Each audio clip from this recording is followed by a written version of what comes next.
नमस्कार, साधना जोमन्स रेसिपीज मराठी मध्ये तुमचे खूप खूप स्वागत आहे। दिवाळीच्या तुम्हाला खूप खूप शुभेच्छा। दिवाळी स्पेशल मध्ये आज आपण बनवणार आहोत अर्धा किलो बेसनाचे टाळ्याला न चिकटणारे न रेलणारे अगदी तोंडात टाकताच विरघळणारे अचूक प्रमाणात बेसनाचे लाडू। चला तर मग सुरुवात करूया बेसनाचे लाडू बनवायला। बेसनाचे लाडू बनवण्यासाठी येथे मी 500 ग्रॅम डाळ घेतलेली आहे। तिला स्वच्छ धुवून 4 तास मी सुकवून घेतलेले आहे। त्यानंतर येथे घेतलेली आहे पिठी साखर, ती वजनानुसार आहे 300 ग्रॅम। साजूक तूप घेतलेले आहे, वजनानुसार ते 170 ग्रॅम आहे। तसेच पिस्त्याचे काप आणि 1 चमचा इलायची पावडर। टिप नंबर 1, डाळ भाजताना कढई ही जाड असावी किंवा जाड बेस असलेलं कोणतेही भांड घ्यावं। तर सर्वप्रथम आपण डाळ भाजून घेणार आहोत। डाळ ही आपल्याला मंद आचेवर भाजायची आहे।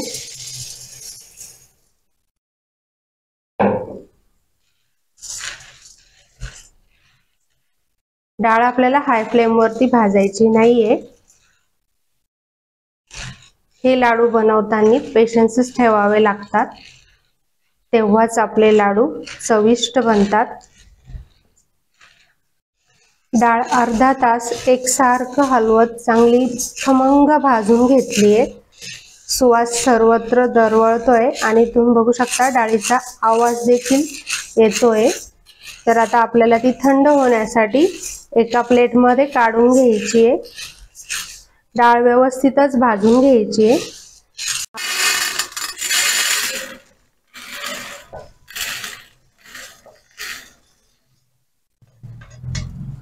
डाळ आपल्याला आता थंड होऊ द्यायची आहे।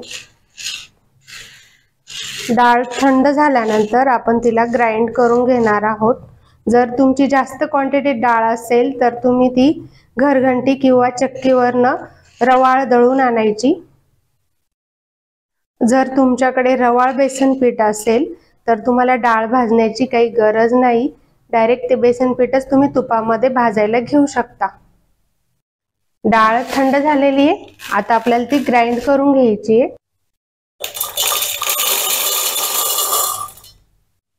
आता आपल्याला डाळ ग्राइंड करून घ्यायची। डाळ दळून घेतलेली आहे। तुम्ही डाळीचा टेक्स्चर बघू शकता, या पद्धतीने रवाळ टेक्स्चर हवंय। आता ती आपल्याला गाळून घ्यायची आहे, चाळून घ्यायची आहे।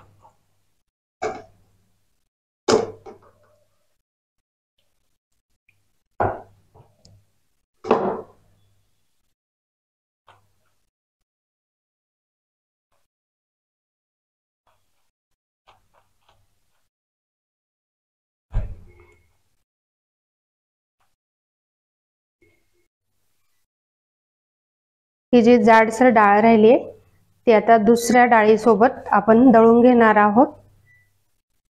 सर्व पीठ चाळून झालेलं आहे। आता आपल्याला हे पुन्हा भाजून घ्यायचंय। कढईमध्ये थोडं तूप टाकून घ्यायचंय, त्यामध्ये आपल्याला आता हे बेसन पीठ टाकून घ्यायचंय।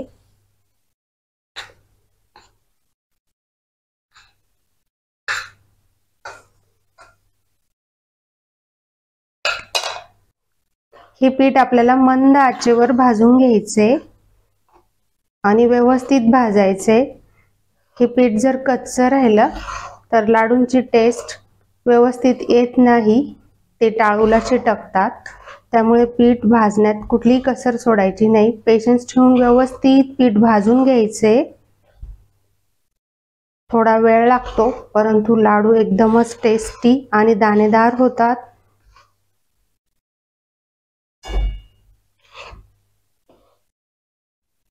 पंधरा मिनिटे झालेली आहे आणि पिठाचा कलर पण चेंज झालेला आहे, तुम्ही इथे बघू शकता। आता त्यामध्ये आपण थोडं तूप टाकून घेणार आहे। तूप मी थोडं थोडंच टाकत आहे, एकदम नाही टाकत आहे।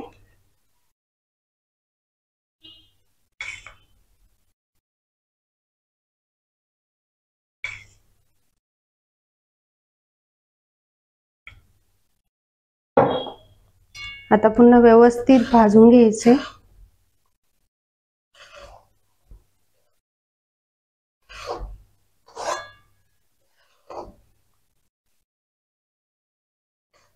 20 मिनिटे झालेली आहे आणि बेसनचा सुवास सर्वत्र दरवळत आहे आणि तुम्ही इथे बघू शकता कलर पण काय सुरेख दिसतोय। तर आपल्याला अजून व्यवस्थित भाजून घ्यायचे आणि पिठाला ऑलरेडी रवाळ टेक्स्चर असल्यामुळे म्हणजेच बेसनाला रवाळ टेक्स्चर असल्यामुळे इथे मी पाण्याचा हबका देत नाही। तुम्हाला हवा असल्यास ह्या स्टेजला तुम्ही पाण्याचा हबका देऊ शकता, त्याने बेसनाचे लाडू दाणेदार होतात। तर यामध्ये आता शिल्लक राहिलेलं तूप टाकून घ्यायचे।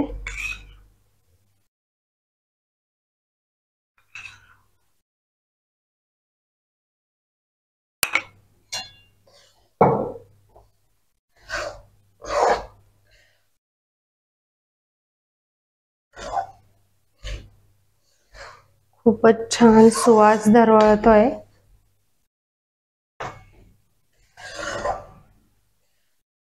तीस मिनिटं झालीये आणि येथे तुम्ही बघू शकता बेसन तूप सोडायला लागलंय। जर आपलं बेसन चांगलं भाजलं गेलं हे कसं ओळखायचं, तर बेसन तूप सोडायला लागलं म्हणजेच आपलं बेसन परफेक्ट भाजलं गेलंय। आता आपण बेसन एका ताटात काढून घेणार आहोत।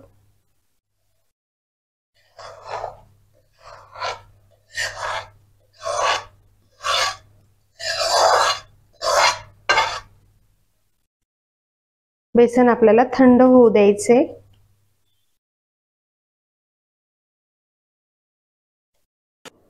बेसन बऱ्यापैकी थंड झालंय। थोडं गरम असतानाच आपल्याला पिठी साखर टाकून घ्यायची।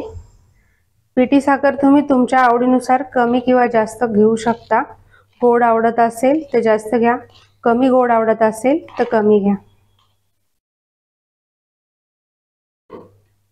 सर्व चांगलं मिक्स करून घ्यायचे।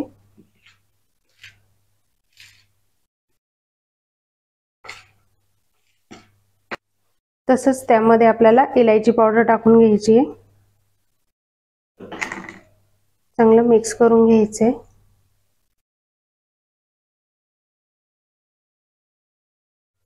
साखर आपल्याला चांगली व्यवस्थित मिक्स करून घ्यायची।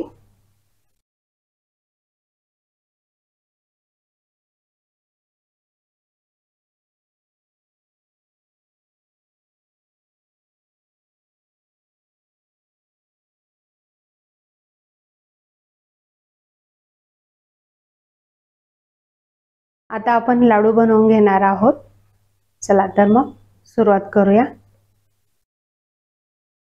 तुम्ही देखील या पद्धतीने लाडू बनवून बघा व मला कमेंट करा कसे होतात।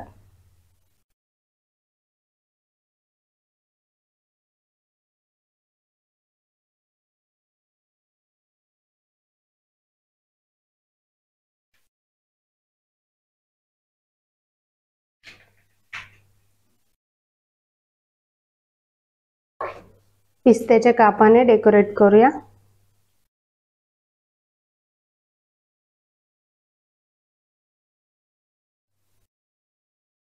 आपला लाडू तयार आहे, परंतु त्याला जर थोडी तुपाची शाईन आणायची असेल, फक्त असं करायचं, हातात असं घोळवून घ्यायचं।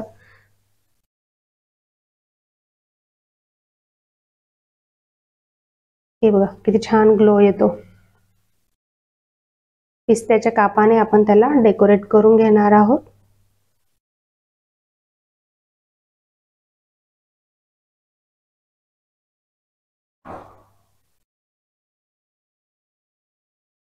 आपला परफेक्ट लाडू तयार आहे।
आपले सर्व बेसनाचे दाणेदार लाडू तयार आहेत।